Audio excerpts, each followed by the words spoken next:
अस्सलाम वालेकुम viewers. T beam का इंट्रोडक्शन और स्टेप वाइज प्रोसीजर जो है वो हमने जो है ऊपर पिछले वीडियो में कर लिया है। तो इस वीडियो में जो है हम उन स्टेप्स को फॉलो करते हुए ये एग्जांपल जो है वो सॉल्व करेंगे। देखिए, ये एग्जांपल हमें गिवन है कि हमें नॉमिनल मोमेंट इसमें फाइंड करना है। एक टी बीम जो है वो हमें गिवन है। ये एक टी बीम है जो कि एक इंटीरियर टी बीम है। ठीक है, स्टेटमेंट में गिवन है कि ये इंटीरियर टी बीम है। इसकी जो है हमें मैक्सिमम नॉमिनल मोमेंट जो है वो फाइंड करनी है। तो इसमें जो है ये स्पेसिफिकेशन गिवन है, यानी कि डी जो डेप्थ है इसकी ये है, और एरिया ऑफ स्टील भी गिवन है, सेंटर टू सेंटर डिस्टेंस भी गिवन है, लेंथ भी गिवन है, और एफ सी डैश भी गिवन है, एफ वाई भी गिवन है, बी डब्ल्यू भी गिवन है। जो है नॉमिनल मोमेंट जो है वो फाइंड करना है। तो ये एक इंटीरियर टी बीम है, तो हम उसके फार्मूला ये पहले जो है वो फाइंड करेंगे।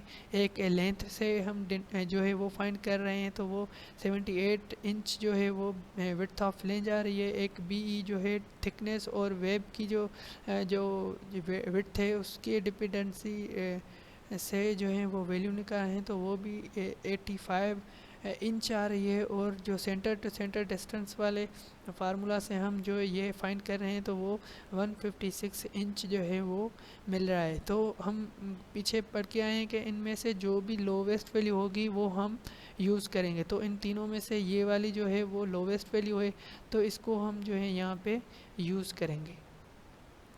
ठीक है, अब ये हमने जो है ये ले ली। उसके बाद जो है यहाँ पे कह रहा है कि our T beam will design as T A is less than T, यानी कि इसने जो इसका ए फाइंड किया है वो लेस देन आ रहा है टी से। तो इसका मतलब है ये किस केस में आ रहा है, ये सेम रेक्टेंगुलर वाले सेक्शन की तरह डिज़ाइन होगा। ठीक है, तो इसका on rectangular section C is equal to A upon में बीटा। ठीक है, तो ए जो है वो इस फार्मूला से हम फाइंड करेंगे। एरिया ऑफ स्टील गिवन है, ये सब सारी चीज़ें हमें गिवन है, ये हमने पुट की तो हमें ए मिल गया। जब ए मिल गया तो हमने ये सी भी फाइंड कर लिया। सी हमें मिला 1.856 इंच मिला। ठीक है, और यहाँ पे जो थिकनेस है ये देखिए, ये थिकनेस हमें 4.5 इंच है, यानी कि थिकनेस जो है वो ए से ज़्यादा है। तो ये रेक्टेंगल वाले फार्मूला से होगा। तो M N is equal to same वो फार्मूला लगाएंगे, A S into F Y into D minus A upon 2। ये हमने फार्मूला लगाया तो हमें जो है मैक्सिमम नॉमिनल मोमेंट जो है वो मिल गया। ये किप इंटू इंच है, तो इसको हमने किप इंटू फिट में कन्वर्ट किया, तो ये फाइनल आंसर हमें मिल गया। अब इसका एक और हम एग्जांपल करते हैं। तो इसमें जो स्टेटमेंट प्रॉब्लम स्टेटमेंट में वो क्या है, determine the nominal moment strength of isolated T beam. तो ये एक आइसोलेटेड टी बीम दे रहा है कि इसको जो है उसकी नॉमिनल मोमेंट जो है वो फाइंड करें।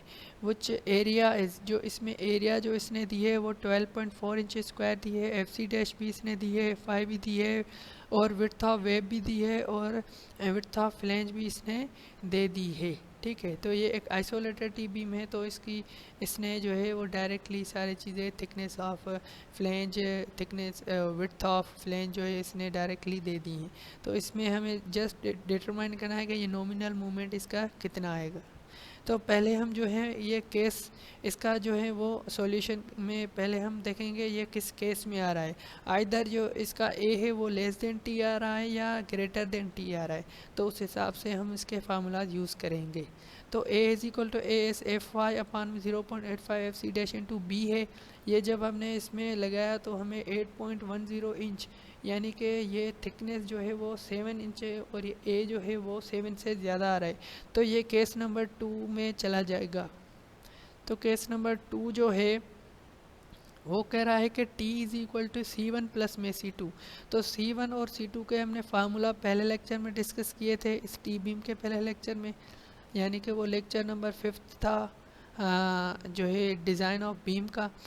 तो उसके हिसाब से C1 जो है इसके जो मूवमेंट है वो इसके इक्वल है, और C1 जो है वो इसके इक्वल है इक्वेशन के, और C2 जो है वो इस इक्वेशन के इक्वल है।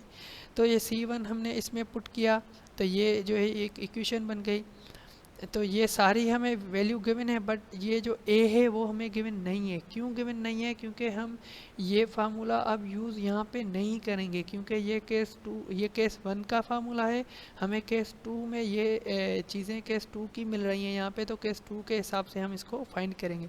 तो C1 हमें ये मिल गया, C2 जो है वो इस फार्मूला में जब वैल्यू पुट करेंगे तो C2 हमें डायरेक्टली यहाँ पे मिल जाएगा।